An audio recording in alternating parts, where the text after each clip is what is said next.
তো হ্যালো বন্ধুরা, চলে এসেছে নতুন ভিডিও নিয়ে। তো যে ঘটনাটা বলবো বলছিলাম, তো শোনো।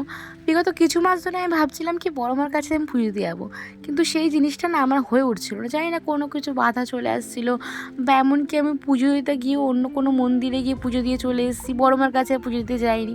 হয়তো বড় মাই চাচ্ছিল না। কিন্তু সেদিনকে ছিল শনিবার, আমি জানি প্রচণ্ড পরিমাণে ভিড় হবে আর আমার পুজো দিতেও খুব লেট হবে। কিন্তু আমি যেই গেছি না, তখন কোনো লাইনই ছিল না। এবার আমি লাইন দেওয়ার পর থেকে দেখি লাইন আরও শুরু হয়। তো হয়তো এটা বড় মারই চাওয়া।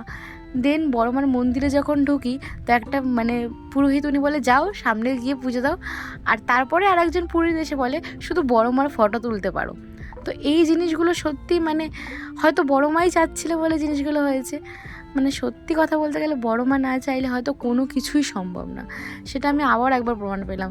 তো পুজো টুজো দিয়ে কিছু খেয়ে দেন এইভাবে বাড়ি চলে আসলাম।